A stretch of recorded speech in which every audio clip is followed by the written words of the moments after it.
आप सभी का स्वागत है आपके अपने परिवार अड्डा 24/7 पर। और मैं आपका इंग्लिश मेंटर आदित्य भैया आप सभी के लिए लेकर के आया हूं एक बहुत ही इंपॉर्टेंट चैप्टर, द इंटरव्यू का कंप्लीट फ्लो चार्ट। और इस फ्लो चार्ट के माध्यम से आप सारे के सारे कीवर्ड्स कवर कर रहे होंगे इस चैप्टर के, और आप अपने शॉर्ट आंसर्स में और लॉन्ग आंसर्स में फॉर श्योर अच्छे मार्क्स ला पाएंगे इस फ्लो चार्ट को देखने के बाद। आइए शुरू करते हैं। सबसे पहले इंटरव्यू लिखा किसने? लिखने वाले का नाम है क्रिस्टोफर सिल्वेस्टर। और ये जो पूरा का पूरा एक्सट्रैक्ट है कहां से लिया गया? लिया गया introduction to the Penguin book of interviews, जो कि बहुत ही इंपॉर्टेंट हो जाता है हम सभी के लिए जानना, क्योंकि कोई भी एग्जामिनर हमसे ऐसे क्वेश्चन जरूर पूछ लेता है कि ये बताइए कि ये किस किताब से लिया गया है। जैसे कि मैंने आपको बताया था, जैसे कि डीप वाटर जो है वो लिया गया है किस किताब से? Man and mountains, of man and mountain से। उसी तरीके से भैया ये रिपोर्टर भी रह चुके हैं क्रिस्टोफर सिल्वेस्टर। कहां पर भैया? Private I for 10 years. क्योंकि आपसे रिसेंट ईयर्स में एक क्वेश्चन पूछा गया था कि आप लोग हमें बताइए कि आखिरकार क्यों ये सूटेबल है एक इतनी प्रेस्टिजियस किताब लिखने के लिए, introduction to the Penguin book of interviews, because he has been working as an editor, as an reporter for private eye for 10 years। आइए अब इस चैप्टर की थीम के बारे में जान लेते हैं। जैसा कि आप सभी जानते हो ये चैप्टर दो पार्ट्स में डिवाइडेड है। आप इस चैप्टर के फर्स्ट पार्ट में देख रहे होते हो कि आखिरकार अभी से 130 सालों पहले इंटरव्यू का जन्म हुआ, उद्भव हुआ, उसके बावजूद जो कई सारे सेलिब्रिटीज हैं वो इसको डिस्पाइस करते हैं, लोथ करते हैं। सबसे पहले वाले पार्ट में, पहले वाले चैप्टर में, पहला जो चैप्टर का पार्ट है उसमें हम जान रहे होंगे किस तरीके से फंक्शन करता है, क्या उसका मॉड्यूल है, उसके क्या मेरिट्स हैं, क्या डिमेरिट्स हैं इंटरव्यू के, ये सारी हम जानते हैं। और ये भी देख पाते हैं कि आखिरकार सेलिब्रिटीज का यूजुअली क्या आउटलुक है इंटरव्यूज को लेकर के। और इसी के दूसरे पार्ट में हम देखते हैं भैया जो एक इंटरव्यू है एक बहुत ही फेमस राइटर अम्बर्टो इको का, जिनकी किताब इतनी ज्यादा फेमस हो गई कि इनके इंटरव्यूज तक होने लगे। आइए सबसे पहले फर्स्ट पार्ट की बात करेंगे। तो यहां पर इंटरव्यू की अगर हम बात करें तो अलग अलग लोगों ने अलग अलग विचार दिए। People are wounded by interviews, एक महान शख्सियत ने बोला, वीएस नेपॉल ने। ये सारे स्टेटमेंट्स आपको याद रखने हैं क्योंकि यही स्टेटमेंट्स आपके काम आएंगे लॉन्ग आंसर को फ्रेम करने में। वीएस नेपॉल ने बोला कि people are wounded by interviews, कि भैया लोग वुंडेड, घाव हो जाते हैं इंटरव्यू के माध्यम से, लोगों को बहुत ज्यादा बुरा फील करना पड़ता है। वहीं पर H.G. वेल्स ने बोला इंटरव्यूइंग ऑर्डियल के बारे में। ऑर्डियल का मतलब है अनप्लेजेंट है इंटरव्यू, इसका जो पूरा का पूरा प्रोसीजर है वो इंटरव्यू में बहुत ज्यादा अनप्लेजेंट है, वो बहुत ज्यादा बकवास है। वहीं पर most of the celebrities despise it, जो अधिकतर सेलिब्रिटीज है डिस्पाइस करती है। डिस्पाइस का मतलब क्या है? डिस्पाइस का मतलब है हेट करती है। और हमारे जो रुडयार्ड किपलिंग, उन्होंने तो क्या कुछ नहीं कहा, उन्होंने बोला कि भाई इमोरल है, उन्होंने बोला कि असॉल्ट है ना, अगेंस्ट माई पर्सन, उन्होंने बोला कावर्डली है एंड वाइल्ड है। वाइल्ड का मतलब बहुत ही अनप्लीजेंट है, बहुत ही भद्दा है। और बोलते हैं कि जो भी इंटरव्यू लेता है उसको तो पनिशमेंट मिलनी चाहिए, और किसी भी रिस्पेक्टेबल मैन को, किसी भी इज्जतदार व्यक्ति को ना तो इंटरव्यू देना चाहिए और ना ही इंटरव्यू लेना चाहिए। हालांकि कुछ समय बाद इन्होंने एक व्यक्ति का इंटरव्यू लिया भी था।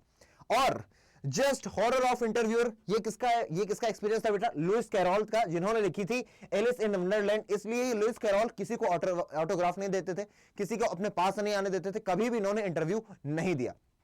और लोगों का मानना यह भी कि अनवारंटेड इंट्रूजन है। साथ के साथ इंटरव्यू को इस तरीके से देखा जाता है कि अगर आप किसी को इंटरव्यू देते हो तो आप अपनी सोल का कुछ पार्ट खो देते हो, क्योंकि आप अपनी इंफॉर्मेशन खो देते हो, आप अपनी निजता, अपनी इंडिविजुअलिटी खो देते हो, आप अपनी प्राइवेसी खो देते हो। इसलिए ये सारी बातें बोली गई हैं। और भी लोग हैं जिन्होंने बोला है।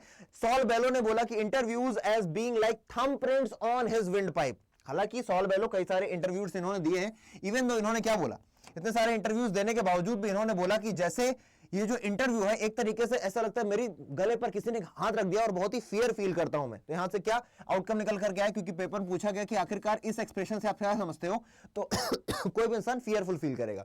साथ के साथ इंटरव्यू को ये भी बोलते हैं कि भैया एक्सट्रीमली सर्विसेबल मीडियम है, यूजेबल मीडियम है आज के समय में कम्युनिकेशन में। और डेनिस ब्रायन ने अपनी किताब में लिखा है, डेनिस ब्रायन ने एक लिखा आर्टिकल में कि almost everything of the moment reaches us through one man asking question of another, कि जब एक आदमी दूसरे इंसान से क्वेश्चन पूछता है उसी के माध्यम से हम तक आज की कंटेम्प्रेरी समाज की, समकालीन समाज की सारी बातें हम तक पहुंच पाती हैं। अब हम इसके पार्ट 2 पर चलते हैं, जहां पर हम बात करेंगे interview of famous writer Umberto Eco. किसने लिया?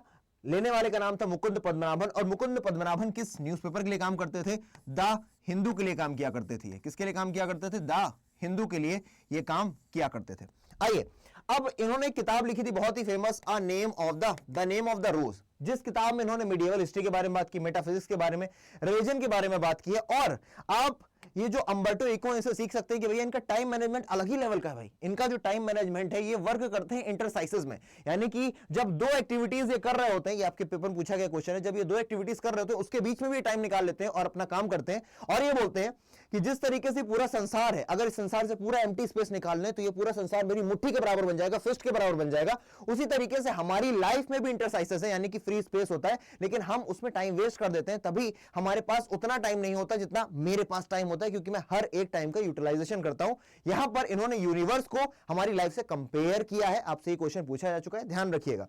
साथ के साथ इनकी जो किताब है, इनकी जो किताब की सक्सेस वो एक मिस्ट्री है। ये कहते हैं कि भैया मेरी किताब की सक्सेस एक मिस्ट्री है। लोगों ने मिडिवल हिस्ट्री के बारे में लिखा मुझसे पहले मुझसे बाद, पर उनकी किताब इतनी फेमस नहीं हुई, पर मेरी हो गई क्योंकि वो अपने आप में एक मिस्ट्री है। हालांकि जो रिपोर्टर्स थे और पब्लिशर्स थे उसमें पजल्ड थे, क्योंकि उन्हें लगता था, क्योंकि वो सोचते थे कि जो लोग हैं, जो जनता है, वो ट्रैश पढ़ना पसंद करती है। लेकिन किताब इनकी फेमस हो गई, और जो इवन अमेरिकन पब्लिशर थी उनकी किताब बहुत पसंद की उस अमेरिकन पब्लिशर ने, लेकिन उनको यह नहीं लगा था कि 2000-3000 से ज्यादा कॉपी बेच पाएगी। लेकिन सिर्फ अमेरिका में ही 2 से 3 मिलियन से ज्यादा किताबें बिक गई, और पूरे ऑल ओवर द वर्ल्ड की बात करें तो भैया 10 से 15 मिलियन किताबें इन्होंने बेच दी।